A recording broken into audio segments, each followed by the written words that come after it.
Schools here in the city and across our area are going to be off all week long for the midwinter break. How about that? That means, of course, some parents, they could use a break or two. Well, here's an idea for you. Family-friendly activity, Kids Week at the Intrepid Museum. Julie Millet live at the Intrepid this morning to let us know what it's all about. Parents, of course, scrambling, trying to figure out exactly how to keep the kids' brains engaged. A little field trip.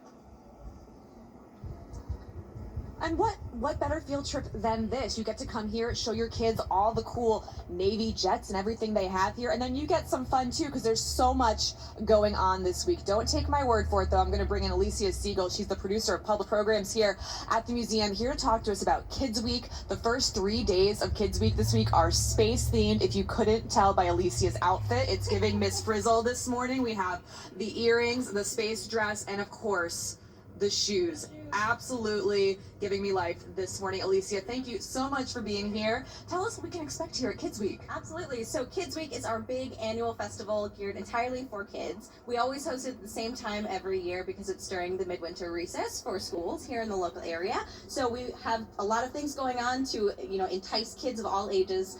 Everything you can imagine. Like you mentioned, the first 3 days here are space-themed days, so we have a number of partners from NASA here, a lot of other engineering groups here, a lot of interactive things, fun things for kids to get their hands on, to learn, and have a lot of fun while they're doing it. I mean, there will be real-life NASA astronauts here to talk to the kids. I can't imagine it getting cooler than that for the kids or the adults. A lot of other stuff going on, including, I hear, some Star Wars characters might be here? Yes, today especially, but also all these 3 days too. We've got the 501st group here, so it's a number of Star Wars characters. They like to do cosplay. They also, there's another group called the Saber Guild that's going to be here doing some demonstrations about how to use the Force. So all sorts of different things. You can get your photos taken.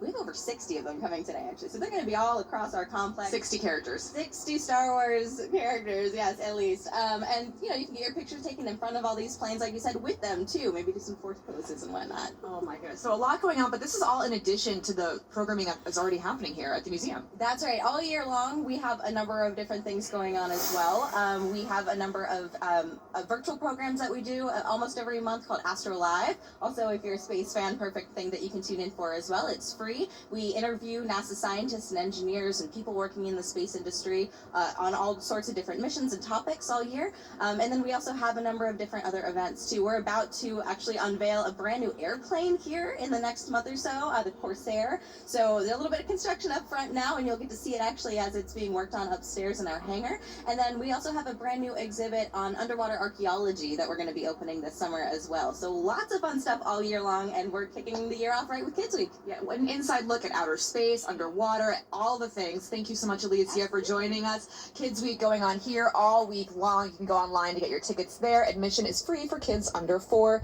John and Kirsten, I'll send it back to you. It's a great event. Thank you so much. Appreciate it there, Jules. All right, and let's get right over to meteorologist Byron Rand.